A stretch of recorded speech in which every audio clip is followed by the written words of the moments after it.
hello, everybody. Welcome back to Horse Center Monday nights with Unquestionably Rich, Swiss Army Shawn, and we have a muted Tim Glyshaw today. I don't know if did he mute him or did we mute him, Shawn? There he is. He's unmuted. How are you tonight, Tim? Pretty good. How are you? I'm doing pretty good, thank you. So I was reading before we came on that you went to the University of Indiana. Was that in the height of like the Bobby Knight era? That is correct. I was at IU. We were actually ranked #1 in the nation 3 of my 4 years there in basketball, and I lived 2 summers with 2 of the basketball players. One, which was from Evansville, the same place as me, named Calbert Chaney, who was Player of the Year in 1993. Played in the NBA for about 14 seasons. A little bit of a controversy, right? With Albert, with him, Calbert Chaney, and Bobby Knight, right? Wasn't he the one that he was supposedly spanking? Yeah, that he was acting like he was whipping, and at least from Calbert's point of view, it was all planned and it was all just a joke and trying to make fun of the media. But so didn't really work out that way for them in the end, though. He got a little bit of heat for that one, and then you went on to become a teacher and left after 3 years of being a teacher because it wasn't your thing. Though you said you like soccer coach and basketball coach. What were you teaching that it was so boring that you wanted to get the hell out of there? I taught U.S. history.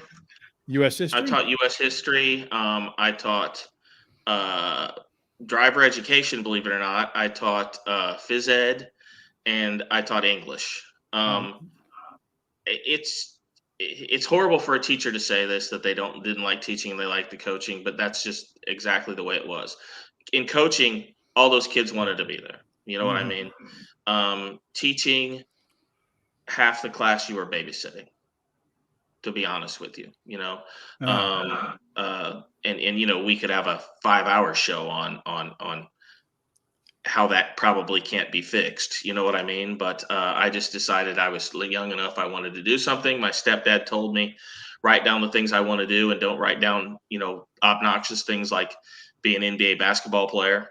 So a special had come on ESPN about TaylorMade's internship program, and that's where I ended up for a little between a year and a half. And then I took a job with a pretty well-known Midwestern trainer, Bob Holtis, and started hot walking for him and moved my way up pretty quick there. Indeed, yes. I saw that night. You could have been an obnoxious football player that beat up people in the elevator. Yeah, that's true. So I noticed too, as I was reading through all of the different timelines of yours, you get a lot of recognition for bringing a lot of horses to the track that are ready to run and win, sometimes at some decent odds. So far this year, I think you've run 12 horses, 8 of them in the money so far. With a trainer that hits with that high of a rate, I'm curious, there's not a ton more horses. You know, that's a really good question. Our industry right now is going through a problem. And when I say this, remember, I would consider myself friends with a lot of the super trainers, the guys that have the 300 and 400 horses. Okay. Don't have a grudge against them, but our industry is going through a little bit of a problem right now where a lot of owners only want to send their horses to those people, to Brad, to Steve, to guys like that. Even the guys that have 100, 150, the makers of the world, Mike Maker, people like that. And, you know, the smaller guys like me get less and less chances for horses. And eventually it's probably a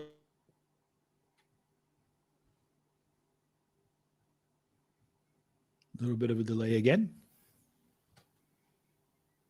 Oh, it's a little bit longer. What was it? The Madonna song where she like freeze or whatever it was. Strike a pose, right? That's what's going on. Striking a pose. Yeah, he struck a. There he goes.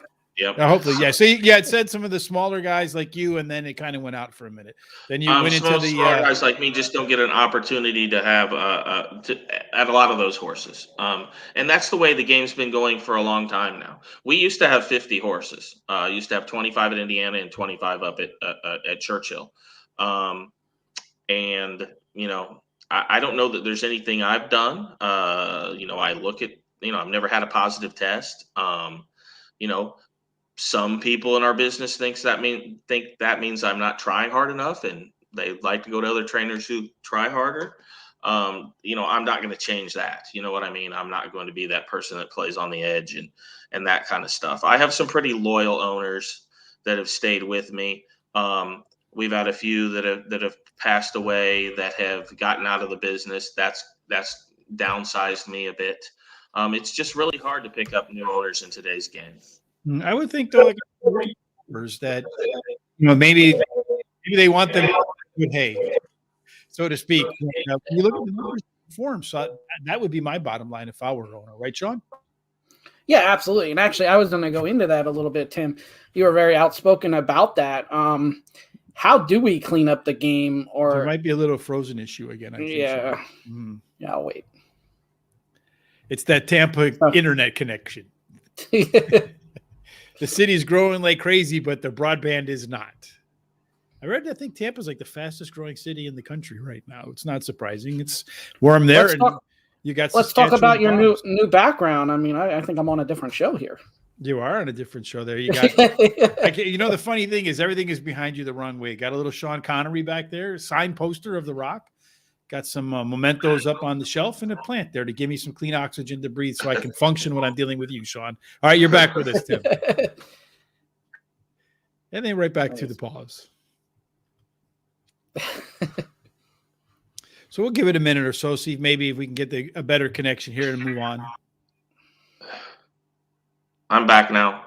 Okay, so go ahead, fire away, Shawn. You were talking about trainers. So Tim, I was going to say, you were actually spoken about it. I saw some on Twitter about that exact thing. And my question is, if you had to say in it and you had control of horse racing on how to clean this up, what would be some of the answers that haven't been tried yet? I was just talking to an owner tonight that I don't have the answers to some of those questions. I.e., I know in a capital, like in our system in America, which I definitely agree with. I'm pro business.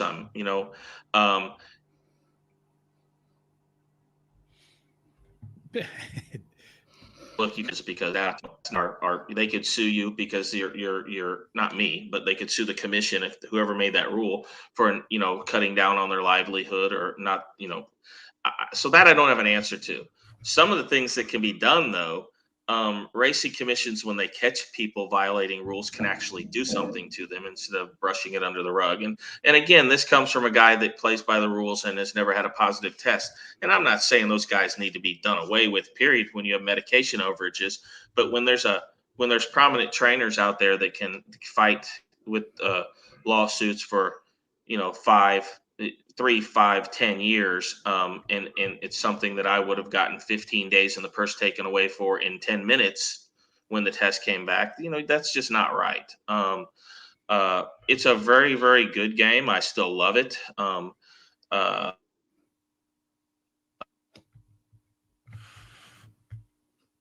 Problem is, it's going to take some really smart people above my pay grade to figure out some of the issues in our game. I was reading an article today too that the folks are always ahead of the testing.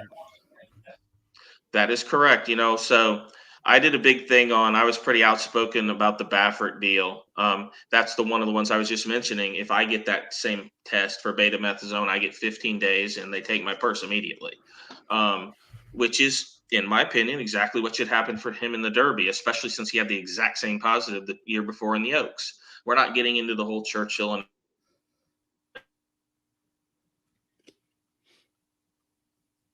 radio in Louisville for that and whatnot. I made the distinction, this isn't a Navarro service deal. These are therapeutic overages. There was nothing in there nefariously cheating and staying ahead of the curve like you're talking about. But when you get up to 30, 40, 50, 60 of those, a lot of trainers on the backside have, then there's a little bit of a question if you're just trying to take an edge too much, correct? But you are right on the designer drugs is what they call them.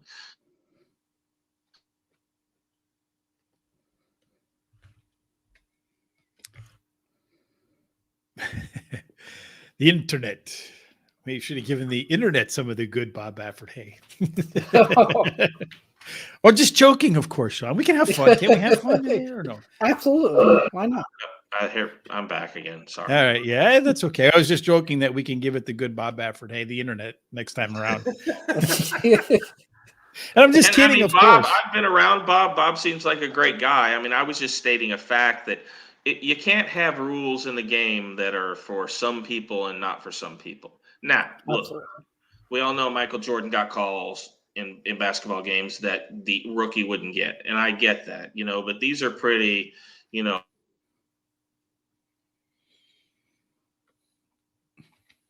horse tests that, then there's the whole thing that there's an excuse every time. The groom peed on the hay and the horse ate the hay. It was in the hay. The assistant had the lidocaine patch on, and I mean, at some point you just have to be like, look, man, just say, look, we screwed up. We'll take our punishment. Thanks. Yeah, move on. That's why I was joking about the good hay. Exactly that. Where they peed in the hay. Yeah, and I mean, I've yet to see a horse that'll eat, even if they pee on themselves. So, whatever. Mm-hmm. I call them the dog ate the homework. Like I said, do I know? I'm not going to get into the argument. Is he good for our game? Is he bad for our game?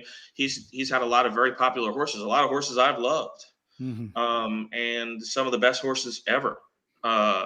So I don't really want to have that conversation because I'm a little bit torn. I like I said, I just wish that at some point some of the bigger trainers would do like Doug O'Neill did right for Louisiana Derby last year and say, look, we don't know how this got in our horse's system. I'm ultimately responsible. I'm going to take my suspension now and move on with it, and if those owners still decide to keep horses with them after that, which obviously I think all of them will, they're keeping them with them now, So, I mean, I don't think it hurts anything at all other than obviously the guy that won that race is, the Derby, the owner of Medina Spirit's, bank account a little bit, but I don't think he'll hurt too much for too long, No. Well, if you got those horses and you can get those type of connections, you're probably all right. Yep. Wouldn't you say, Sean? Yeah, absolutely. Now let's talk more about Tim Glyshaw. So, what is your proudest moment so far, and what is something you want to achieve before you're done training horses? Okay, so because I don't want to get fired by two current owners, they have to be most pleasurable moments as a trainer. Though first, they happened within a week of each other. The first was when Bucaro and Indiana bred of mine won the Grade 2 at Keeneland, the Woodford, and a week later we won the Grade 1 Pattison at Woodbine. My first Grade 1 victory ever. So those would be the most exciting moments of my career. Obviously, like everyone else in the business, my goal, having grown up in Indiana and now living in Kentucky, would be the Kentucky Derby. Obviously, there are bigger purse races, Breeders' Cup Classic, race in Dubai, race in Saudi Arabia, yada yada yada. But I think if you're in this industry, everybody tell you want to win the Kentucky Derby, and that would be mine too. So, we've had a lot of good horses over the years that haven't had a lot of money paid for them. Bullard's Alley that was in the Breeders' Cup and won the Pattison, they paid $11,000 for. Mr. Spalding did, Wayne Spalding, and Iron Horse Racing paid $43,000 for Bucaro. So, just to let the people out there know that you don't always have to buy the 1.2, 1.6, $1.7 million horse. But maybe we can do a GoFundMe, Sean. Buy a horse. There we go. And we'll have Tim be our trainer. So I said we can do a GoFundMe to buy a horse, right? Well, get the horse racing. There is a little bit of a problem with that, though. When people see that, they think that you can buy a whole bunch of $11,000 horses and they should all go be stakes horses, and that's just not the way it works. Oh, no. If you buy a $11,000 horse, most of them are probably going to end up breaking their maiden for $5 if they break their maiden. So you have a higher likelihood to win those kind of stakes when you're paying a lot more money for a horse. We all know that, but it is possible. It's one game that is possible. To have some success at a high level. And obviously not just those two that I trained, there's probably 50, 100 over the last 10, 15 years that have won graded stakes that didn't have any money paid for them or that were homebred.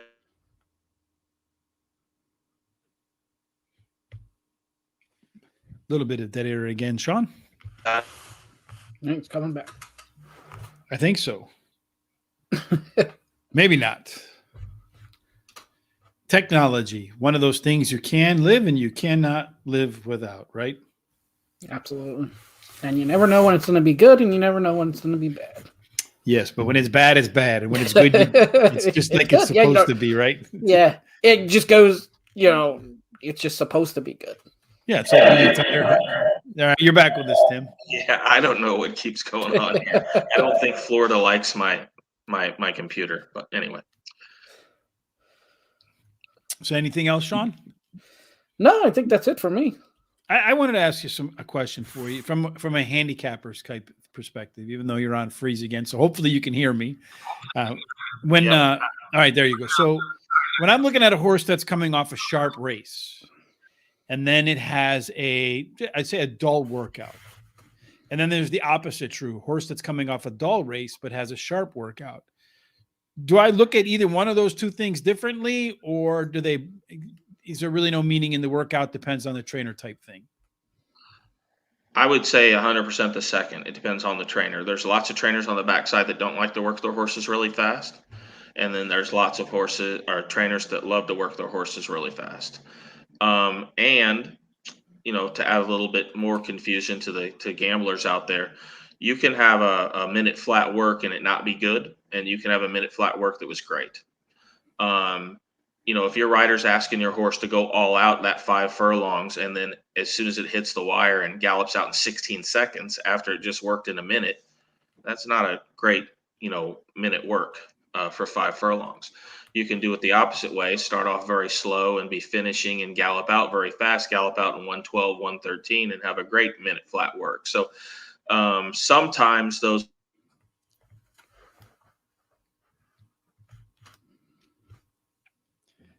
And we go to pause again. Some days are like that, Sean, right? It's Monday. Yeah. Wouldn't you have any other day than a Monday, right? Yeah, Monday. It'll be 25 or 50 of the day out of that racetrack, and you really can't tell anything by that. It's just to keep the horse fit. So. Yes, I understand for sure. Well, we're going to let you go, Tim. We do appreciate you coming on with the internet connection being a little bit tricky for us today, but we certainly wish you a lot of luck that you get a lot more horses and that all of them end up in the winner's circle. For having me on. Hopefully we'll get all this cleared up for the next time. Yeah, absolutely, for sure. Thanks again. I appreciate your candidness and have a great night and good 2022. And now he's gone for good.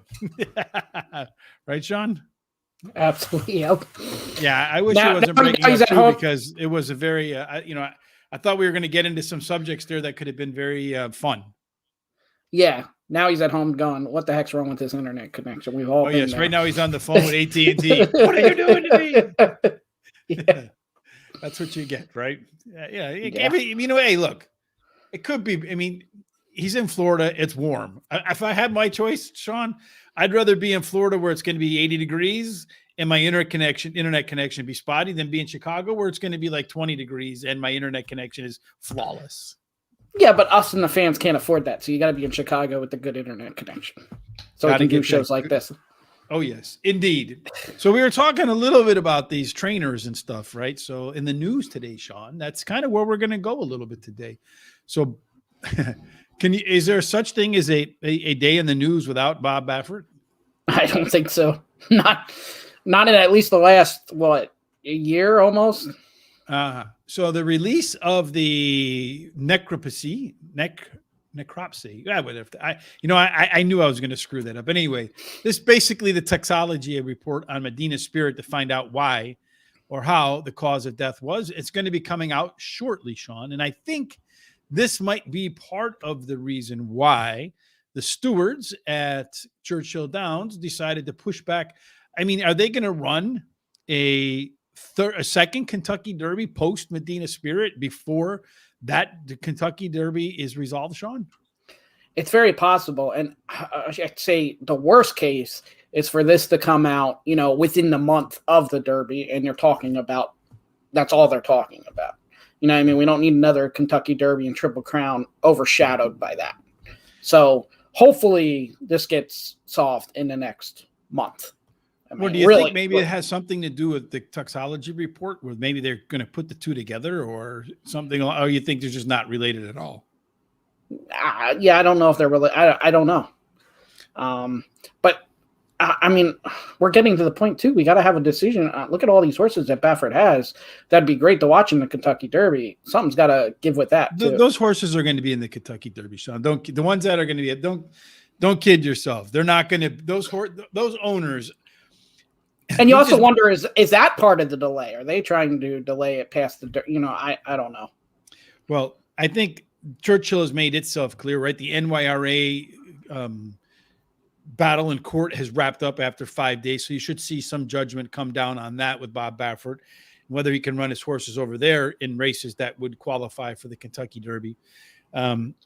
I would also expect that you're going to see some resolution with Churchill Downs before too long with Medina Spirit, right? They're going to hold fast and firm. I'm just curious, and as Tim was mentioning, the owners are going to be a little bit dinged if their horses get DQ'd, like Medina Spirit, like he would have if he got the same test results as Mr. Baffert got. But I would think that there's no way an owner is going to let his horse like Corniche sit on the sidelines when it's probably a legitimate triple crown threat. Oh yeah, I mean, and Corniche is probably not the only one that he has that could be a legitimate triple crown threat. So, whether you're on the Baffert side or not, you definitely want to see these horses run. Speaking of the Kentucky Derby, did you watch those 3 qualifying races on the weekend? The Holy Bull, the Withers, and the Robert B. Lewis. I initially screwed it up and put it as Robert E. Lewis on the website over at horseracingtoday.net, but we quickly corrected that after a brief email from Chris saying, Rich, what are you doing? But anyway, of those races, which one of those, Shawn, was the most impressive to you? I thought I mean, a 15-length winner is a big. Yeah, obviously. But it's a 5-horse field. What kind of field? I think it was 5 horse. Mm-hmm. I really thought the horse at Gulfstream and the Holy Bull was really impressive. Now, some people say, the way the track plays and stuff, it was sitting right off the speed and it's a front speed bias track and yada yada. But I mean, that horse looked like it could keep going. So the distance is not going to be an issue, and it won pretty easily. So I was impressed. That was White Abardio? Right about it, yeah. Yes. I had that one. I think you did. You had the Cold Exacta for like $60 some in that one. Hey, every now and then the clock is broken. It works twice a day. I will say that's the one that I took notice to, that I'm like, you got to bank that race and you got to bank that horse. Because I think that horse would be, mid-grade price probably Derby. I don't think it's going to be the favorite or anything. So, I mean, this is a horse you got to maybe bank for later. See. In the years past, I've done a little bit of homework to see which tracks translate best to the Kentucky Derby, and Gulfstream actually rated out number 1. The Florida Derby winner had been the horse that was the most prominent, the one that had won the Florida Derby, went on to win the Kentucky Derby more often than any other of the major prep races. And I know this is the Holy Bull, but it's the same track, right? So that Gulfstream to Churchill angle is not that bad of an angle. So you're right. That might be a horse that you want to keep an eye on. I do agree with you. I did like that race probably the most. I know people talked a little bit about some of the breaks that some of the other horses got early on, changed the pace scenario and all that kind of stuff. But I don't know that a different pace scenario was going to make a difference, because the horse didn't look hurried to me at any point in the race. Even at the end, it looked like it had a lot of energy left, and its stride was still long and fluid at the end. It wasn't shortening stride or any of that kind of stuff. No, and in the horse, I think the horse was simplification. That should have been the early leader and trailed. Sometimes that's weird because, if he would have got the early lead, he might have not performed as well. Sometimes they get that bad start and it's just, okay, we're just going to see what we have and run, and it's a different style and it works one time. So It's so hard for me with trips like that, because the race could have went the other way and the horse could have got the lead and then tailed off and finished 3rd or 4th and not been as impressive as he was with that race. People always do the whole, if it was a clean break, he would have won the race because of how great he finished. But that's the whole, we talk about this with football. That's the whole, I should have made this field goal here. So now, I just add 3 points to my score. It changes the whole complexion. So you would literally have to rerun the race, which you can't do now. So no, it's what's done is done. So we talk about another trainer. So Bob Baffert's not the only one that has court battles looming. You have Jerry Hollendorfer, who's a one-time I know over at like a Golden Gate, that guy was lighting it up like when I was younger. So like you saw Jerry Hollendorfer on a horse, you're like, damn, but you never got good odds with that horse. And then he moved his barn down to Southern California to Santa Anita and the likes, and then ran into problems with the Stronach group because some horses were having a little bit of, they said maybe he wasn't treating the horses as well, or maybe the barn was a little reckless in their care for the horse. Yeah, 4 deaths occurred at Santa Anita. And he's going to court over this one. So just every which way you look, horse racing is in court. Yeah, this is a finger pointing thing. It's, that whole thing when a lot of horses were breaking down at Santa Anita, they were saying it's the track. Now they're trying to point the blame at Jerry Hollendorfer on some of these. So now we got another one and pointing the finger. No, it's the track. No, it's the trainer. And I don't know how many times Jerry Hollendorfer's name's been in the news. I don't think like too many times. So it's kind of sad to see a trainer with a high winning percentage that really hasn't been caught too many times, as far as I know. Hasn't been caught. What's like the cutoff number for Shawn? Like, hasn't been caught too many times. Is it 10, 9? No, I'm 40, just saying. It's not no. You put it out there. What's your number now? For a trainer? I think you said not caught too many times. I mean, how many times do they get caught before Shawn goes, yeah, maybe? So I would say if you do it more than twice, it's not an accident. That's what I would say. More than twice is not an accident. Yes. Yeah, if your dog eats your homework more than twice, now we got a problem. Yeah, but you know what I did not know, Shawn, before tonight? I did not know horses don't eat peat on hay. That makes that even funnier, right? That makes that excuse even more interesting, Shawn, for sure. You did send me some pictures a little earlier in the day today from Mahoning Valley, Shawn. They're not going to be running tomorrow or Wednesday for that fact. The next time you're going to see horses running at Mahoning Valley is probably going to be Saturday, although from what I understand, there's supposed to be another batch of pretty awful weather in these parts of the country, so we might not see Mahoning Valley for a while. Yeah, I think Saturday would be the normal day, but I think I read in the article it was actually Friday, so they must have added a special day. So they're going to go back open on Friday? Yeah, you're right. Yeah. Uh-huh. So I will say, inside information on this one, I mean, people aren't happy. So the track man at Mahoning is originally from New Mexico, so he never had to deal with this. They got a foot of snow on Thursday, and the track man, not knowing, started cleaning the snow before, you leave it melt. I go to a lot of dirt track races, and when it rains, it will rain and it will stop. And you won't see the people out on the track to work it in, and you go, well, what are they doing? Well, they're leaving it settle in before, you go. Because if you go right out, you mess it up. So that's what this guy did, is he messed up the track. He didn't know. He's never had to deal with this. So they're actually getting help from the track guy at Penn National who has dealt with this. He's aware of what he's done, and they are trying to fix it. But the track is really, really bad. So somebody just got thrown under the bus pretty hard just about now.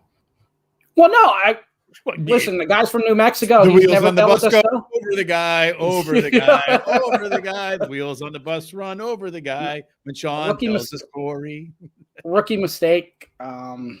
Hey, he's never had to deal with snow. He was in New Mexico, so it is what it is, Shawn. It's all right. It is. Unfortunately, take ownership, Shawn. Take ownership. Unfortunately, I mean, these people rely on these checks you off for a week and a half. It's not good for business anywhere around. It's not good for the horses neither. No. And then the final story of the night today, Shawn, it's a hockey story. Hockey and horse racing, where hockey and horse racing come together. You don't know what the rules are going to be in New York because the governor out there has some interesting rules, right? She's inherited the job up for election, but they're one of the states that are really kind of reluctant on letting people out into the public again. So maybe by June, they'll be allowed to out again. But even if they are, the capacity for the Breeders' Cup is only, and that Breeders' Cup for the Belmont Stakes is going to be about half of what it normally is, Shawn. And why is that?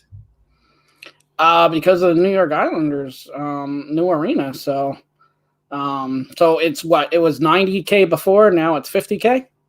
I do they get 40? I mean, think about that. They're going to get. Can they fit 40,000 in that stadium that they're going to use for the Islanders? My question is, and I know we're horse racing guys, and I'm a sports guy too, but man, horse racing, I would choose horse racing every day over hockey. So.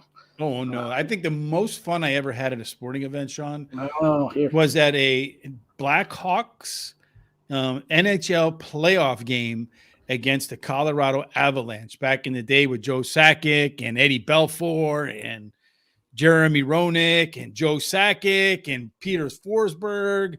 And what was the guy's name? The goon, Claude Lemieux. I mean, you want to talk about the old, I forget what the place was called on Madison, the Madhouse on Madison in Chicago here.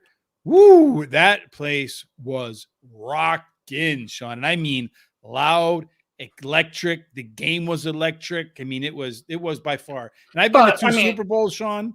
I've been to NBA playoff games. I saw Michael Jordan and Scottie Pippen and Tony Kukoc beat the Indiana Pacers in a Game 7 to go on to the NBA Finals. I've seen a lot of sporting events, big ones, but that was by far the most exciting sporting event I've been to. Yeah, but that was how many years ago now? I mean, hockey's been on the steady decline. I ate too much of that hay. Hockey's been on the steady decline for a while. And also, though, this could be like the NASCAR thing and everywhere else where they take seats away, to make the tickets more valuable, make it look more full. So that could be part of it too. That could be. You never know, Sean. All right. So tomorrow we have scheduled Hall of Fame jockey Mike Smith. Fingers crossed. Nothing comes up, right? Yeah, and I don't think, as far as I know, nothing will come up. I know he was very apologetic the first time, and he'll definitely be here tomorrow. I would not get yourself caught up in absolute, Sean. So he's supposed to be here tomorrow. We believe he'll be here tomorrow. And then on Wednesday, we're going to meet with Tony Black from Parks, right? Yeah, he's another legendary jockey. He made himself really big in Philadelphia when it was Philadelphia Park. Over 5,000 career wins.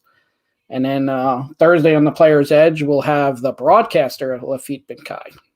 So that's going to be this is a stacked week of shows, folks. So if you haven't done it already, and a lot of you are, we absolutely appreciate it. Make sure you sign up on, like us on Facebook and Twitter. You see the handle down below there.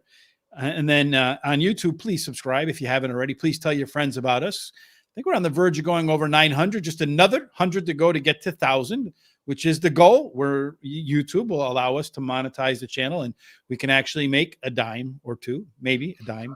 For every dime we make, I'm sure Google makes about $40, but, and then tomorrow, Terry and I will be back to do parks racing. Got off to a cold start today, but come on hard at the end of the card, Sean, with a nice exacta, nice trifecta, and a nice superfecta to close out the last 3 races at Turf Paradise. Yeah, give a shout out to Craig Praddock too, the announcer. He came on the show. He left you guys do the guest selection. Great guy. Wish him nothing but the best, and we'll keep having him on when it fits. Absolutely, 100% for sure. All right, Sean. One final thing. It's coming, folks. I promise you, it's coming. The greatest gear in horse racing. Let me just put it this way. I've been looking for these shirts and hats that I haven't been able to find. And to me, it was so obvious that these should be available that they're not. But they're coming. I saw a little bit of a preview earlier in the day today. Just some minor modifications to get it to my specifications, Sean, because I'm a tickler for getting things right. I'll say I didn't even see a preview yet, so it's going to be a surprise to me, too. But when they come, when you put one on, I guarantee you that every horse player on the planet will know that you are a horse player, Sean, unquestionably. And you know what the idea is, and you would probably agree with that, right? Correct. Yeah, absolutely. And I guarantee you're going to want to wear these when you go to the track, and even when you go somewhere else. When you go out with the family, I think you might consider getting a shirt and a hat for every member of the family, because you might be able to do it in such a way that it will be it would make for a great picture, I think. I was going to say, how you did do that without giving it away, but okay. Yeah, I did it right. Right? Yeah, you did good.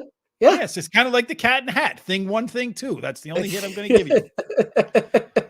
All right, Sean. Any other final thoughts before we get out of here? Thank you, Terry.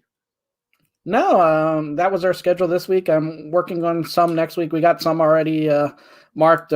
Valentine's Day, we have Mark Patterson. Who else would we want to hang out with on Valentine's Day than Mark Patterson? So I can think of a few that we've had on the show before that might be fun. Yeah.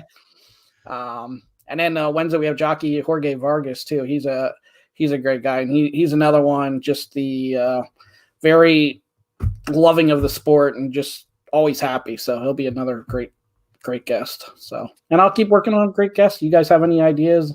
Robert Bryan, I'm still working on your guy. Any ideas, just let me know. We'll get them on. Yeah, well, we'll try to get them on. They have to say yes. So we're working on some other folks too that, we've been trying to get Tom Brady or Rob Gronkowski to come on the show, but trying to get in contact with them. We'll have to wait a couple years. We probably have a better chance of getting an alien on the show. Yeah. All right, Shawn. That's it for Monday night. We will be back again tomorrow with Hall of Fame jockey Mike Smith, and then Terry and I will be back tomorrow morning at 12 o'clock Eastern, or afternoon, I guess, but mostly for the rest of the country morning. We'll discuss the 10 races at Parks, let you know which horses we think are our best bets, which ones we're going to box up for a $1 exacta box, 50-cent trifecta box, 10-cent superfecta box, make our picks for every race, and of course, our hot dog and prime rib pick fours. Till then, everybody, we hope you have a fantastic Monday night, Shawn, and that you win all of your photos. Absolutely. Have a wonderful Monday night, folks. See you all tomorrow. Thanks again for showing up. And like I said, if you haven't done it, please subscribe on YouTube, Twitter, and Facebook.